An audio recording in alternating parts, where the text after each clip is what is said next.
नमस्कार, आम्ही कर्मवीर गौरव पाटील विद्यालय बागणीमधील इयत्ता 8वी च्या विद्यार्थिनी आहोत. आज आम्ही सादर करणार आहोत महिला सबलीकरण विकसित भारताचा पाया यावर आधारित आम्ही आमचे मत मांडत आहोत.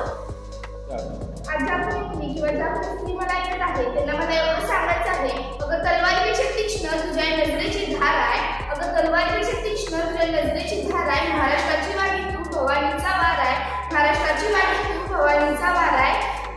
स्वराज्याची लक्षणे तू महाराष्ट्राची मेघ आहे, स्वराज्याची लक्षणे तू महाराष्ट्राची मेघ आहे. डुबी समजू नको सत्ताला, तुझी जाऊनची लेख आहे, तुझी जाऊनची.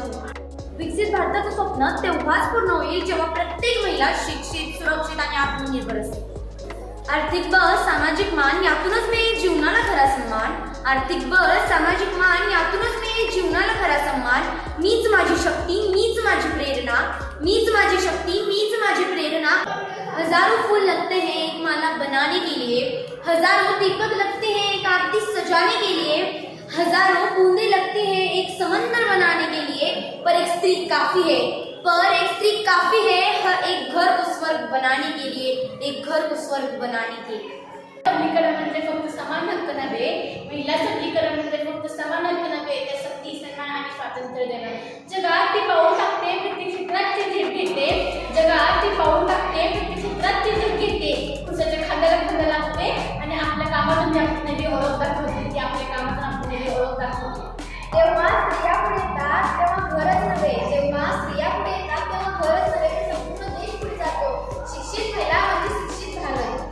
शिक्षण सुरक्षा आणि स्वावलंब, शिक्षण सुरक्षा आणि स्वावलंब हे स्त्री पाय सशक्त स्त्रीचे. कल्पना चावल्यापासून मेरी कोम पर्यंत, कल्पना चावल्यापासून मेरी कोम पर्यंत भारतीय महिलांनी दाखवले की ते जगात काही करू शकतात. चला, मुलगी शिक्षित, सुरक्षित आणि सक्षम बनू, कारण विकसित भारत तेव्हाच होईल, कारण विकसित भारत तेव्हाच होईल जेव्हा भारतीय महिला सबलीत होतील, जेव्हा भारतीय महिला सबलीत होतील. त्यातून मला एवढं सांगायचं आहे की स्त्री सुद्धा एक मनुष्य असते, तिला सुद्धा तिचे आयुष्य असते. स्त्री सुद्धा एक मनुष्य असते, तिला सुद्धा तिचे आयुष्य असते. दिवसली तर नागिन असते, तुडवली तर वाघीण असते. दिवसली तर नागिन असते, तुडवली तर वाघीण असते. तांब्या पायाशी ती वीज असते आणि कडाडली तर ती वीज असते. स्त्री सुद्धा एक मनुष्य असते, तिला सुद्धा तिचे आयुष्य असते.